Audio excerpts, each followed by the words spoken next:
Socialisation, normes, valeurs sociales, déviance. Oh là là, que des concepts. Je suis perdu, je vois flou.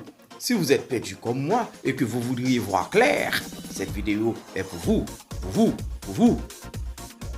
Socialisation. La socialisation est un long processus qui commence à la naissance et se termine à la mort, et au cours duquel un individu, généralement jeune, apprend et intériorise les normes et les valeurs de sa société. La socialisation est en ce sens une acquisition et un apprentissage continu. Socialisation, socialisation. Mais à quoi sert la socialisation?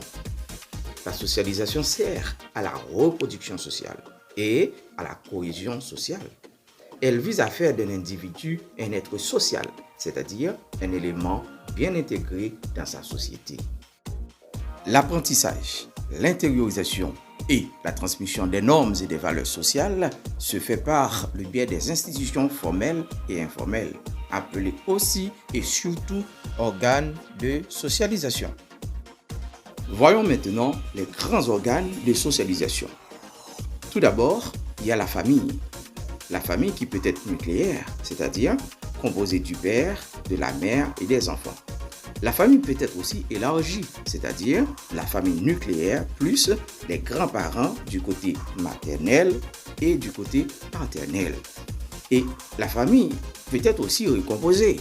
L'un ou les deux partenaires avaient une vie antérieure, avaient des enfants. Maintenant, ils se mettent ensemble et vivent sous le même toit. C'est ce qu'on appelle la famille recomposée. En gros, la famille assure la première et peut-être la plus importante des étapes de la socialisation. C'est ce que les sociologues appellent la socialisation primaire.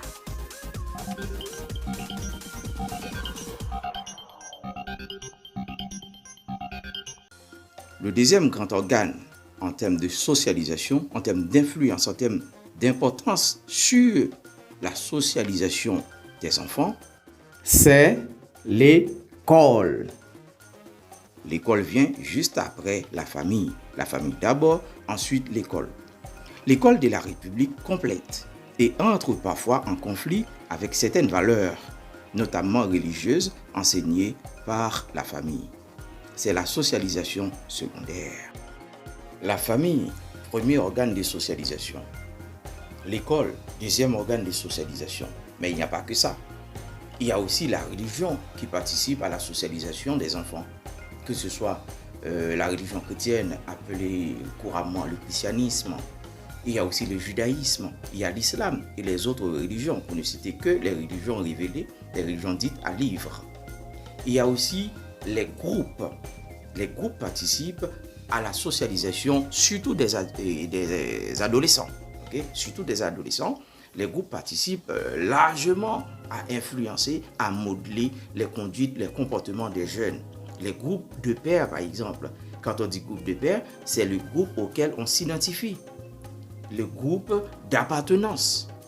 Il y a aussi de l'autre côté le groupe de référence. C'est les groupes auxquels on voudrait ressembler. Et le groupe auquel on aspire. C'est ce qu'on appelle le groupe de référence. Il y a aussi les médias. Les médias jouent un rôle colossal, un rôle vraiment important dans la socialisation des jeunes. De tout le monde, mais notamment des jeunes. Par exemple, il y a les médias traditionnels qu'on appelle radio, télévision, journaux. Il y a aussi les réseaux sociaux. Les réseaux sociaux influencent le comportement, les conduites, la façon de dire, la façon de faire, la façon de s'habiller, la façon de manger, etc. Facebook, par exemple, qui peut s'en passer? Twitter, WhatsApp, Instagram, etc.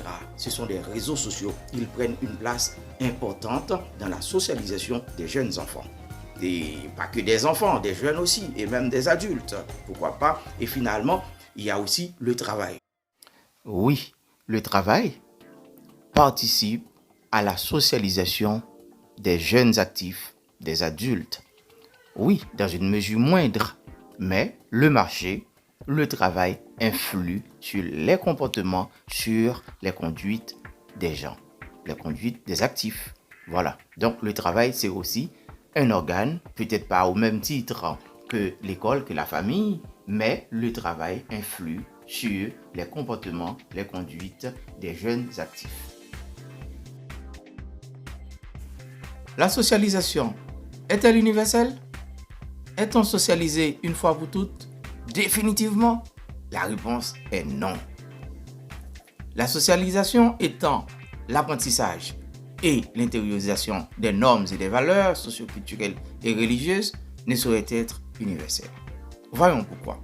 Car ces dernières, c'est-à-dire les normes et les valeurs, ont une double limitation, le temps et l'espace. Les sociétés ne sont pas figées, mais plutôt dynamiques et changeantes.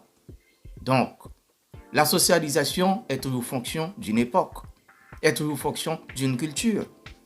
Ce qui est vrai pour telle société ne l'est pas forcément pour telle autre. Autre temps, autre mœurs. Tant jodi, pas tant ailleurs. Tant aller, tant pas tourner.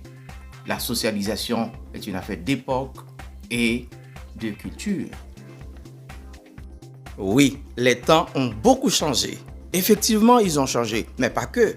Les normes et les valeurs socio-culturelles aussi. Par exemple, les tâches domestiques et l'éducation des enfants ne sont plus de nos jours, et ceci dans beaucoup de sociétés réservées exclusivement à la gente féminine. Il n'y a pas que ça. Par exemple, le port du pantalon est devenu une tenue vestimentaire banale et même accessible aux femmes aussi, hormis de certaines sociétés et de certaines religions plus ou moins réfractaires.